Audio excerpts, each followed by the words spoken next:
believe God for the impossible, step out in faith. Have you ever stood at the edge of something that felt completely impossible? Maybe it was a dream so big that your logical mind immediately dismissed it. Maybe it was a healing you needed, a relationship you wanted to restore, or a change in circumstances that seemed beyond your control. And in those moments, have you noticed how your mind automatically reaches for all the reasons why it can't happen? That voice that says, be realistic. Don't get your hopes up. People like you don't get to have that. I want to talk with you today about what happens when you learn to see beyond that voice, when you step into a different way of being that allows the impossible to become not just possible, but inevitable. There's a passage from the Tao Te Ching that has stayed with me for decades. Lao Tzu wrote, "When I let go of what I am, I become what I might be." Think about that for a moment. Not when I achieve more, not when I work harder, not when I prove myself worthy, but when I let go. When I release my grip on my limited self-concept, on my ideas about what's possible for someone like me, on my attachment to how things should unfold. In that surrender, in that letting go, infinite possibility opens up. But here's what's fascinating, and this is where modern psychology meets ancient wisdom. We're not actually letting go of who we truly are. We're letting go of who we think we are. We're releasing the prison of our own limited perception. I remember many years ago, I was working with a man, let's call him Robert, who came to one of my lectures. He pulled me aside afterward, and I could see the desperation in his eyes. He told me he'd been diagnosed with a condition that his doctor said was irreversible, progressive, degenerative, no known cure. He said, "Dr. Dyer, I've read all your books. I've tried to think positively. I've tried to manifest healing. But every morning I wake up and the symptoms are still there, and I feel like a failure because nothing is working." And I asked him a question that I want to ask you now. What if the problem isn't that healing isn't available to you, but that you're looking for it in the wrong place? You see, Robert was doing what most of us do when we encounter the impossible. He was trying to use his ego, his limited, fear-based self, to force the universe into compliance. He was white-knuckling his way toward healing, gripping so tightly to the outcome that there was no space for grace to enter. He was operating from a belief that he had to make it happen, that if he just thought hard enough, visualized perfectly enough, took the right actions, then maybe God or the universe or whatever power he believed in would reward his efforts with a miracle. But that's not how faith works. That's not how the impossible becomes possible. Real faith, the kind that moves mountains, the kind that dissolves tumors, the kind that transforms circumstances that medical science or financial logic or relationship counseling says are hopeless. Real faith is not about believing harder. It's about believing differently. It's about shifting from ego to source, from force to flow, from asking, how can I make this happen, to asking, how can I allow this to happen through me? Let me share something with you that might sound paradoxical. The moment you truly step out in faith is the moment you stop trying to control the outcome. When you step out in faith, you're not stepping toward a specific result. You're stepping into alignment with a power that knows more than you do, that sees possibilities your limited perception cannot even imagine.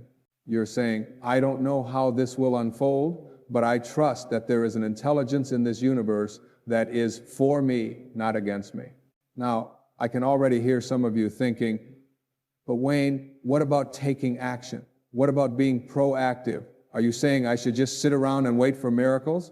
No, that's not what I'm saying at all. There's a profound difference between inspired action and ego-driven action. Inspired action flows from a place of connection to source. It feels light even when it's challenging. It feels like a yes in your body, not a should in your mind.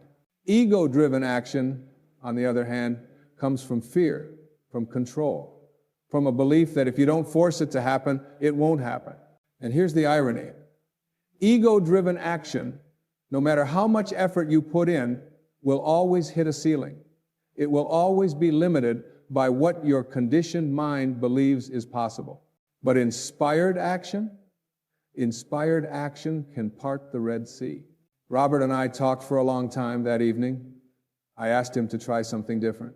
Instead of spending his meditation time visualizing his body healing, instead of affirming health over and over like he was trying to convince himself or God, I asked him to simply sit in silence and ask one question.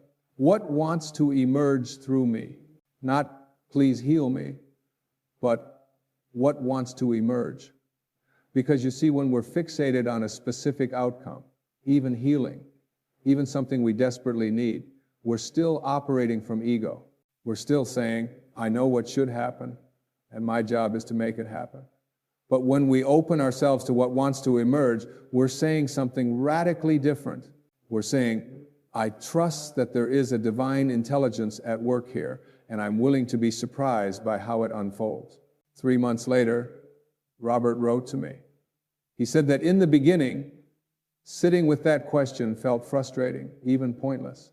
His mind would race with worry about his symptoms, about his future, about whether he was wasting precious time. But he kept showing up to that question every morning.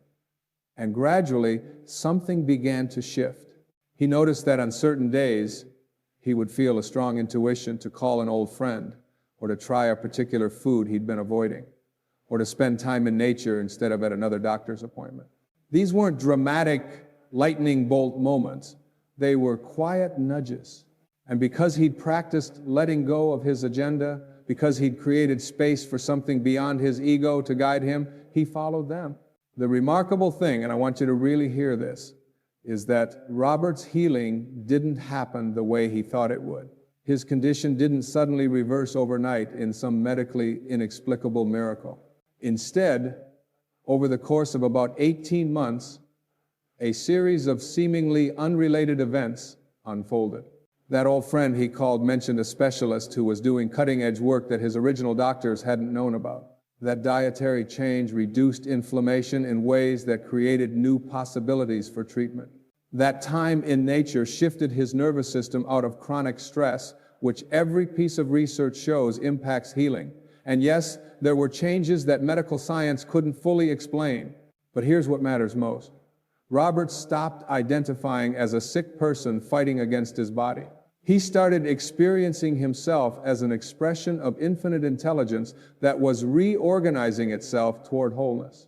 And in that shift of perception, in that letting go of who he thought he was and what he thought was possible, the impossible became his lived reality.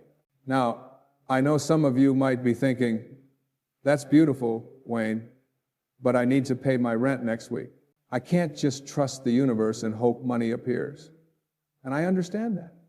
I've been there. There was a time in my life when I had 4 children, a wife, a mortgage, and I decided to leave a tenured position at a university to pursue something that made absolutely no logical sense, writing and speaking about ideas that most people thought were just New Age nonsense.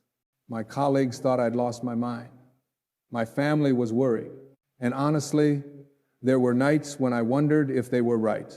But here's what I learned, and it's something I want to impress upon you with everything in me. When you step out in faith, you're not ignoring practical reality. You're accessing a larger reality. You're not denying that rent is due, or that you need to eat, or that there are real, tangible responsibilities in the physical world. You're recognizing that there is an intelligence in this universe that has been orchestrating the movement of galaxies for billions of years, and that same intelligence is available to you when you align with it. The key word there is align, not beg, not bargain, not prove yourself worthy. Align. What does alignment look like practically? It means you do what's in front of you to do, but you do it from a different place inside. You send out the resumes, you make the phone calls, you take the medications, you have the difficult conversations, but you do them without the energy of desperation clinging to them. You do them as offerings, not demands. You do them while remaining open to outcomes you haven't imagined. Because here's a truth that took me years to fully embody. The universe is conspiring for your highest good, but your highest good might not look like what your ego thinks it should look like. Let me tell you about a woman I met, let's call her Sarah, who was facing foreclosure on her home. She came to me panicked, asking how she could manifest the exact amount of money she needed by the deadline, and I said something that initially made her angry. I said, "What if losing your house is exactly what needs to happen for you to find the life you're meant to live?" She looked at me like I'd lost my mind. She said, "Are you telling me to just give up? To not even try?" And I said, "No, I'm telling you to expand your definition of what's possible. You're so fixated on saving this one house that you've closed yourself off to the 1,000 other ways your life could unfold beautifully." The truth is, Sarah did lose that house. And for a while, it was devastating. She had to move in with her sister. She had to downsize radically. But in that process, in the letting go that she didn't choose but had to surrender to, something remarkable happened. Living with her sister reconnected her to family relationships that had been strained. The forced simplification showed her how much energy she'd been pouring into maintaining a lifestyle that wasn't even making her happy. And within a year, she'd started a business that had been a dream for decades, but that she'd always said she didn't have time or resources to pursue. 2 years later, she owned a home again, but more than that, she owned her life in a way she never had before. Now, I'm not suggesting that everyone needs to lose their home to find themselves. That's not the point. The point is that when we step out in faith, we're not stepping toward a specific outcome that our ego has decided is the only acceptable result. We're stepping into a relationship with life itself, with the creative intelligence that some call God, some call Source, some call the Tao, some call the universe. And that intelligence is always guiding us toward our highest unfoldment, even when the path looks nothing like what we planned. So how do you actually do this? How do you step out in faith when everything in your conditioning is screaming at you to control, to force, to make it happen? Let me offer you something practical, something you can begin today. Every morning, before you get caught up in the momentum of your day, sit quietly for even just 10 minutes. And instead of making it a time of asking or wishing or visualizing specific outcomes, make it a time of listening. Place your hand on your heart and ask, what wants to express through me today? What is mine to do? And then, this is crucial, wait. Don't fill the silence with your agenda. Don't jump immediately into action. Wait until you feel something. It might be subtle. It might be a feeling of yes or no in your body. It might be an image, a memory, a sudden thought about calling someone or going somewhere. These are not random. These are the whispers of your highest self, of that infinite intelligence that knows the path you cannot see. And then, when you do act, practice what I call relaxed intention. You move forward, yes. You take the steps, yes. But you hold them lightly. You don't grip. You don't clench. You don't panic when things don't unfold according to your timeline or your plan. You stay open. You stay curious. You ask, what is this teaching me? What is this revealing to me? How is this, even if it looks like a detour or a setback, actually serving my highest good? I need to address something here because I know there are people listening who've been hurt by versions of this teaching that were shallow or cruel. You've been told that if you just believed hard enough, if you just had enough faith, if you just did the technique correctly, then you would get what you want. And when you didn't get it, you were told it was your fault, that you didn't believe enough, that you had too much doubt, that you sabotaged yourself. And I want to say clearly, that is ego, dressed up in spiritual clothing. That is the wounded self trying to control outcomes by making you responsible for things that are beyond your control. Real faith doesn't blame you when things don't unfold the way you hoped. Real faith holds you with compassion and says, something bigger than what you can see right now is at work. Trust the process even when you can't see the outcome.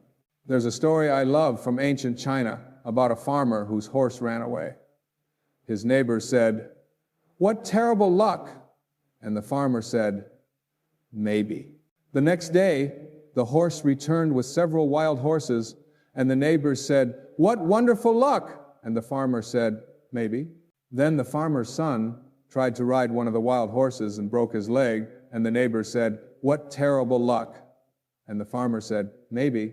Then the army came through conscripting young men for war, but they didn't take the farmer's son because of his broken leg.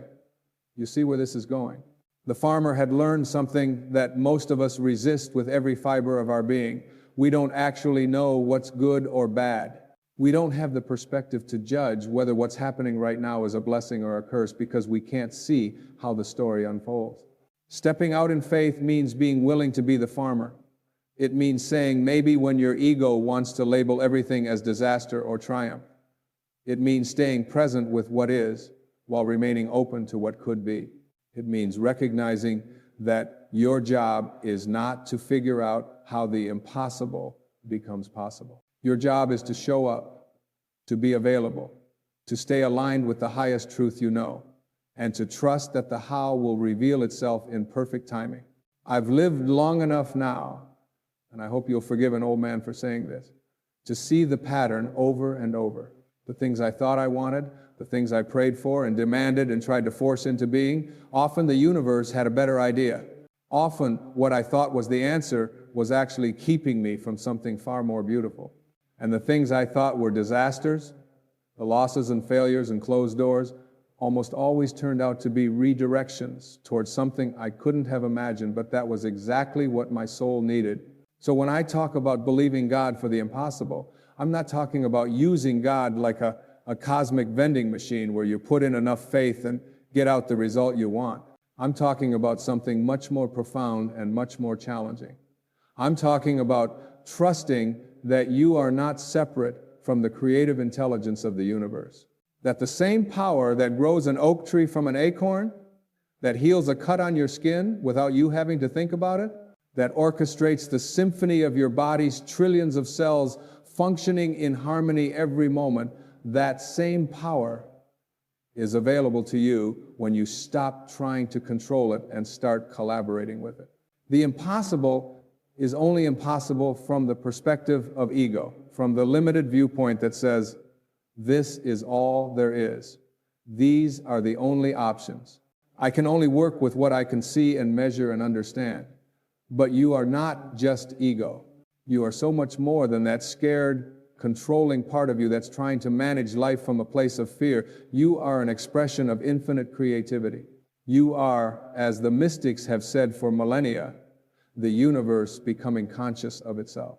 And when you live from that truth, when you step out in faith from that knowing, the impossible doesn't just become possible. It becomes your natural state of being. Let me give you one more practice, and then I'll leave you with a question to sit with. Tonight, before you go to sleep, review your day, not from the perspective of what went right or wrong, but from the perspective of what was trying to emerge. Ask yourself, where did I feel aligned today? Where did I feel that sense of flow, even for a moment? And then ask, where did I resist? Where did I grip? Where did I try to force something instead of allowing it? Don't judge yourself for the answers. This isn't about self-criticism. It's about becoming aware. Because the more aware you become of when you're operating from ego versus when you're operating from source, the more you can consciously choose alignment. And choice by choice, day by day, you rewire your entire relationship with life. Here's the question I want to leave you with, and I invite you to let it live in you. Not as something to answer quickly, but as something to marinate in. What would your life look like if you truly trusted that you are supported by an infinite intelligence that loves you and wants the highest good for you? Not trusted intellectually, not as a nice idea, but trusted so deeply that it changed how you move through every moment of your day? What would you do differently? What would you let go of? What impossible dream would you finally allow yourself to step toward? You don't have to have the answer right now. You don't have to figure it all out. All you have to do is be willing to ask the question and then stay open to what emerges. Because I promise you this, when you change the way you look at the impossible changes. It stops being this big, scary, unreachable thing out there and starts being an invitation into a larger version of yourself that's been waiting patiently for you to let go and let it emerge. You are not here to live a small, manageable life that your ego can control. You're here to participate in the grand, mysterious, infinitely creative unfolding of existence. And that, my friend, requires faith. Not faith that you can make things happen, but faith that when you align yourself with Source, with love, with the highest truth you know, the impossible becomes not just possible, but inevitable. Step out. The net will appear. It always does. I want to begin by asking you a question, and I want you to really sit with it for a moment. When was the last time you felt truly at peace? Not just relaxed, not just comfortable, but genuinely at peace. That deep, settled feeling where everything is okay exactly as it is, where you're not wanting anything to be different, where you're completely present and whole. Can you remember? For some of you, it might have been recently. For others, it might have been so long ago that you can barely recall what it feels like. And for some of you, you might be wondering if you've ever really experienced it at all. If that's where you are, if peace feels like something foreign, something distant, something that other people have but you don't, I want you to know that what I'm about to share with you has the power to completely transform your relationship with peace. Because here's the truth that might surprise you. Peace isn't something you need to find. Peace is something you need to remember. It's already within you. It's always been within you. And it's waiting for you to stop looking everywhere else and recognize it right where you are. I know that might sound too simple, maybe even dismissive of what you're going through. You might be thinking, Wayne, if peace is already within me, why do I feel so anxious? Why do I feel so stressed? Why does my life feel so chaotic? These are valid questions, and I want to address them directly. The reason you don't feel the peace that's already within you is because you've been conditioned to believe that peace is something external, something you achieve, something you earn, something that comes to you when conditions are right. We've been taught that we'll have peace when we get the relationship, when we make the money, when we lose the weight, when we get the promotion, when the kids are grown, when we retire, when we've made peace conditional. And as long as peace is conditional, you will never truly have it, because conditions are always changing. External circumstances are always in flux. If your peace depends on things being a certain way, you will spend your entire life on a roller coaster, up when things are going well, down when they're not. But I want to offer you a different possibility. What if peace isn't dependent on anything external at all? What if peace is your natural state and it's only obscured by the thoughts you think, the beliefs you hold, the stories you tell yourself? Think about it this way. When you were born, you didn't bring anxiety with you. You didn't bring stress or worry or fear. Those were learned. Those were acquired through experience, through conditioning, through the messages you received about life and yourself.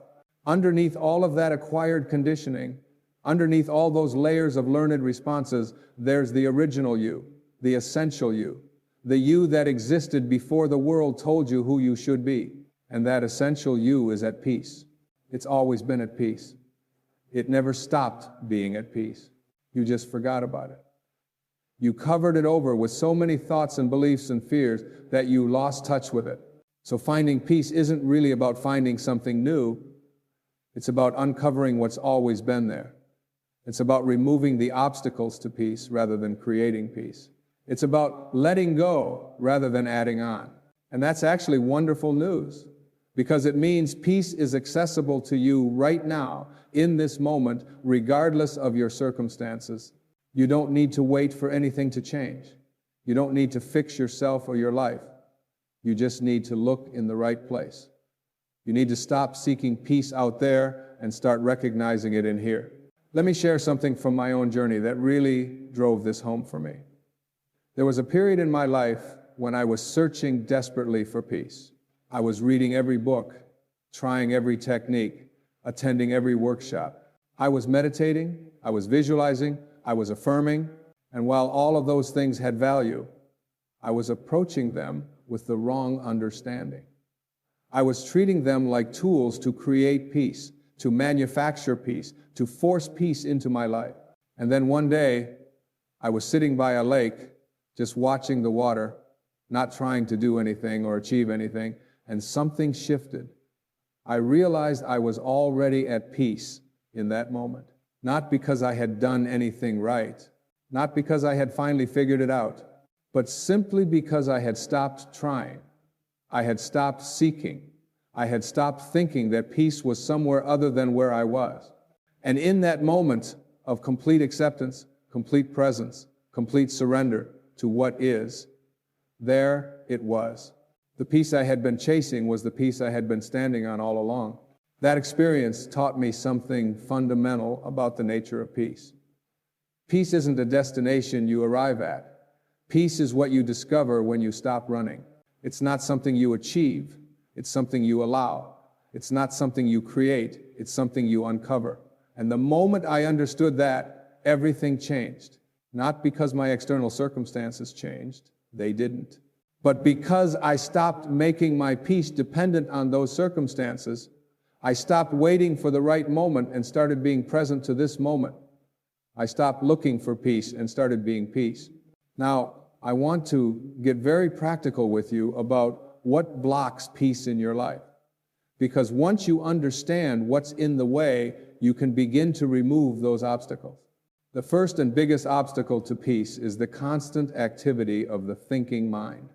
Your mind is always busy, always churning, always producing thoughts. Thoughts about the past, thoughts about the future, thoughts about yourself, thoughts about others, thoughts about what should be different, thoughts about what might go wrong, thoughts about what you need to do, thoughts about what you should have done. This endless stream of thinking creates a kind of mental noise that drowns out the peace that's naturally present beneath it. Most people are so identified with their thoughts that they don't even realize they're thinking. They believe they are their thoughts. If the thought says I'm not enough, they believe I'm not enough. If the thought says something bad is going to happen, they believe something bad is going to happen. If the thought says I'll never have peace, they believe they'll never have peace. But here's the liberating truth. You are not your thoughts. Thoughts are something you experience, like clouds passing through the sky. But you are not the clouds. You are the sky. You are the awareness in which thoughts appear and disappear. And when you realize that, when you create even a little bit of space between you and your thoughts, peace becomes accessible. So the first practice I want to give you is this. Start watching your thoughts. Not trying to control them, not trying to stop them, not judging them as good or bad, just watching them. Become the observer of your own mind. Notice when a thought arises. Notice what it's saying. Notice the feeling it creates. And then notice that you're noticing. That noticing, that awareness, that's who you really are. And that awareness is always at peace. It's never disturbed by the thoughts it observes. It's like the screen on which a movie plays. No matter what's happening in the movie, no matter how intense or dramatic or scary it is, the screen remains untouched, unchanged, at peace. You are that screen. Your thoughts are the movie. And when you understand that distinction experientially, not just intellectually, your whole relationship with life transforms. The second major obstacle to peace is resistance to what is. We spend so much energy fighting reality, wishing things were different, arguing with what's already happened, trying to control what we can't control. Your relationship ended, but you keep replaying it, thinking about what you could have done differently. Your business failed, but you keep torturing yourself with regret. Your body isn't what it used to be, but you keep resenting the passage of time. Your parents didn't give you what you needed, but you keep holding on to resentment. All of this resistance to what is creates tremendous suffering. And suffering is the opposite of peace. There's a teaching that has been attributed to various spiritual traditions, but the essence of it is this: pain is inevitable. Suffering is optional. Pain is what happens when life doesn't go the way you want. It's a natural response to loss, to disappointment, to difficulty. But suffering is what you add on top of pain through resistance, through non-acceptance, through the story you tell about the pain. When you resist what is, when you fight against reality, you create suffering. When you accept what is, not as good or bad, but simply as what is, the suffering dissolves. And in that acceptance, there is peace. Not a peace that comes from everything being perfect, but a peace that comes from being okay with things as they are. Now, I need to be clear about something, because this is often misunderstood. Acceptance doesn't mean resignation. It doesn't mean you don't work to change things. It doesn't mean you become passive or give up. Acceptance simply means you start from reality as it is, rather than from how you wish it were. You acknowledge what is before you, decide what to do about it. This is actually the most powerful place to create change from, because you're not wasting energy fighting what's already true. You're channeling all your energy into the next step, the next choice, the next action. But you can't take that next step from a place of wisdom and clarity if you're still arguing with the last step. So the second practice I want to give you is this. Whenever you notice yourself in resistance, whenever you notice yourself wishing things were different, arguing with what is, I want you to pause and say to yourself, this is what's happening right now. I may not like it, but it's real. Can I accept this reality, at least in this moment, without needing to change it, fix it, or make it different? And then breathe into that acceptance. Feel the resistance soften. Feel the fighting stop. And notice what's there when the resistance drops away. It's peace. It's always peace. The third obstacle to peace is the ego's need to be right, to be better than, to be validated by others. The ego is that part of you that is constantly comparing yourself to others, constantly seeking approval, constantly trying to prove your worth. The ego can never be at peace because it's always insecure. It's always worried about being found out, being judged, being rejected. It needs constant reassurance, constant validation, constant proof that it's okay. And no amount of external validation is ever enough, because the ego's sense of lack is internal, not external. You could have everyone in the world tell you you're wonderful, and the ego would still find something to worry about. The path to peace requires you to see through the ego, to recognize it as a false self that you've constructed to navigate the world, but that isn't who you really are. Your true self doesn't need to prove anything. It doesn't need to be better than anyone. It doesn't need validation from outside. It knows its inherent worth, its intrinsic value, its essential okayness. And from that place of knowing, there's nothing to defend, nothing to prove, nothing to achieve in order to be enough. You already are enough. You always have been enough. You always will be enough, not because of what you do or accomplish or achieve, but because of what you are, which is a unique expression of the infinite, an irreplaceable manifestation of consciousness, a sacred being worthy of love and respect simply by virtue of existing. When you really get this, when you really understand that your worth is not up for debate, that it's not dependent on performance or appearance or achievement, something profound shifts. You stop living your life trying to prove yourself. You stop making decisions based on what others will think. You stop contorting yourself to fit into boxes that were never meant for you. You start living from your authentic self, from your truth, from your inner knowing. And in that authenticity, there is tremendous peace, because you're no longer at war with yourself. You're no longer trying to be someone you're not. You're simply being who you are, and that's enough. So the third practice is this. Start catching yourself when you're in ego mode, when you're comparing yourself to others, when you're seeking validation, when you're trying to prove something. And in those moments, come back to your essential worth. Remind yourself, I don't need to prove anything. I don't need to be better than anyone. I am enough exactly as I am. This isn't arrogance. This is truth. Arrogance is the ego pretending to be confident. True confidence is the soul knowing its inherent value. Let me talk now about the role of the body in finding peace. Because peace isn't just a mental or spiritual experience, it's a physical one too. Your body holds tension, stress, trauma, all the unprocessed experiences of your life. And when your body is tight, when it's in a state of chronic tension or activation, It's very difficult to feel at peace mentally or emotionally. The body and mind are intimately connected. They influence each other constantly. When your mind is anxious, your body tenses. When your body is tense, your mind becomes more anxious. It's a loop that feeds on itself. Breaking that loop requires you to work with the body directly. This is why practices like yoga, tai chi, breathing exercises, and body awareness meditation are so powerful for cultivating peace. They help you release the tension that's stored in your body. They help you bring consciousness to areas that you've been unconsciously holding tight.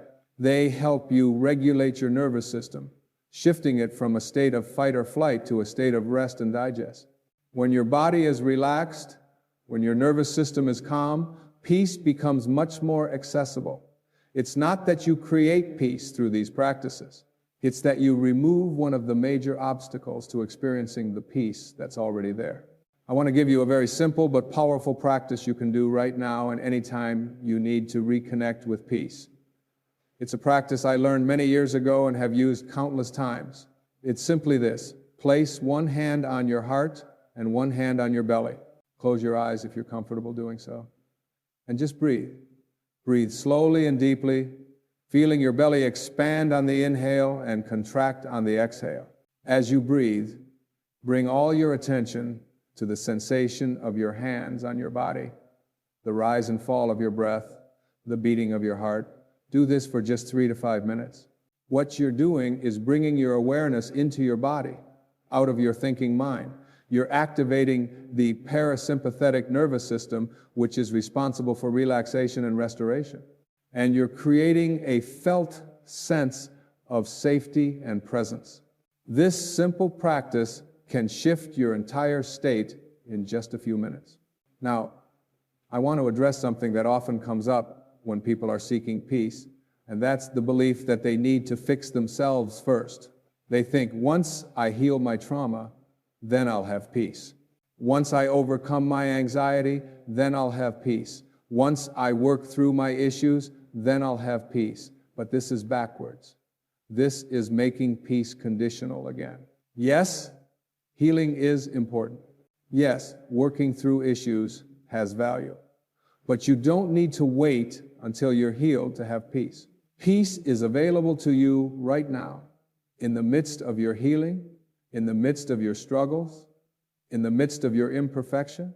In fact, it's only when you allow yourself to be at peace with where you are, including the unhealed parts, that true healing can occur. Think about it this way. Healing doesn't happen in a state of resistance and self-judgment. Healing happens in a state of acceptance and self-compassion. When you're at war with yourself, when you're judging yourself as broken or damaged or not good enough, you're creating more wounds, not healing existing ones. But when you can be at peace with yourself exactly as you are, when you can extend compassion to your struggles and kindness to your pain, that's when transformation becomes possible. Peace isn't the reward you get after you've done all the work. Peace is the foundation from which real work becomes possible. So I'm inviting you to release the belief that you need to be fixed before you can have peace. You don't. You're not broken. You're having a human experience, which includes challenges and difficulties and pain. That doesn't make you broken. That makes you human. And you can be at peace with your humanity. You can be at peace with your imperfection. You can be at peace with your journey exactly where you are on it right now. This doesn't mean you don't grow. This doesn't mean you don't evolve. But it means you do so from a place of wholeness rather than lack, from a place of love rather than fear, from a place of peace rather than desperation. Let me share with you something about the relationship between purpose and peace, because I found that many people struggle to find peace because they feel disconnected from their purpose. They feel like something is missing, like they're not living the life they're meant to live, like they're off track somehow. And that feeling of being disconnected from purpose creates a deep restlessness, a sense that something isn't right, even if they can't quite put their finger on what it is. This is a real obstacle to peace, and it needs to be addressed. But here's what I've learned about purpose. Your purpose isn't something you find out there. Your purpose is something you live from in here. Purpose isn't a specific job or role or mission. Purpose is a quality of being that you bring to whatever you're doing. Purpose is about how you show up, not what you're showing up to. When you're living from your authentic self, when you're bringing presence and consciousness and love to your life, you're living your purpose. It doesn't matter if you're a CEO or a teacher or a parent or an artist. What matters is the energy you're bringing, the consciousness you're embodying, the love you're expressing. So many people are waiting to discover their purpose before they allow themselves to be at peace, but it's actually the reverse. When you're at peace, when you're connected to your essential self, your purpose becomes clear. Not as something you have to figure out, but as something that naturally emerges from who you are. Your purpose is intimately connected to your peace. They're not separate. They arise together. When you're at peace, you're aligned with your true nature. And when you're aligned with your true nature, you're living your purpose. It's that simple. I want to talk now about the role of relationships in finding peace, because our relationships can either support our peace or disturb it, depending on how we navigate them. Many people lose their peace in relationships because they're constantly seeking something from the other person: validation, approval, happiness, completion. But when you're seeking peace from another person, you're in a state of lack. You're relating from neediness rather than wholeness. And that creates all kinds of problems: dependency, resentment, disappointment, conflict. You can never truly be at peace in a relationship if you're looking to the other person to give you peace. The key is to come to your relationships from a place of already being at peace, to bring peace rather than seeking peace. When you're at peace within yourself, when you're whole and complete, you can relate to others without need, without agenda, without trying to get something from them. You can simply enjoy them, appreciate them, love them, without requiring them to be different than they are. And ironically, this is when relationships become most fulfilling. When you stop needing the other person to complete you, you can actually experience true intimacy. When you stop trying to change them, you can actually see them. When you stop demanding that they make you happy, you can actually share happiness with them. This applies not just to romantic relationships, but to all relationships, with family, with friends, with colleagues, with everyone you encounter. When you're at peace within yourself, you bring that peace into every interaction. You don't get triggered as easily. You don't take things as personally. You don't need to be right or win arguments or prove your point. You can listen without becoming defensive. You can disagree without becoming enemies. You can love without attachment.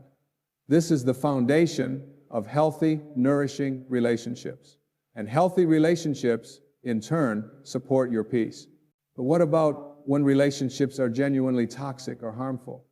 What about when someone in your life is consistently disrespectful, abusive, or draining? Here's where boundaries become essential. Finding peace doesn't mean allowing yourself to be mistreated.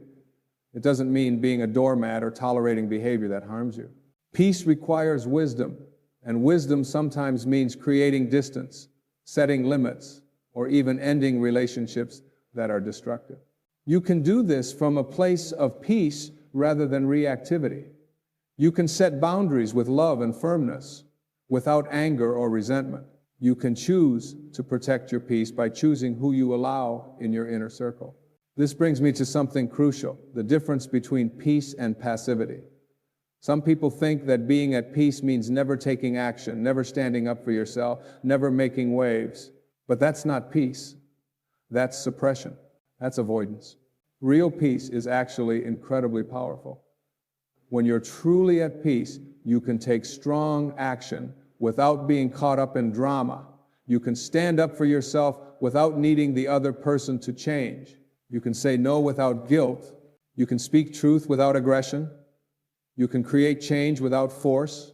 Peace gives you access to a kind of strength that reactivity never can, because you're acting from centeredness rather than from woundedness. Let me share a story about a man I worked with who exemplifies this beautifully. He was in a corporate job that was making him miserable.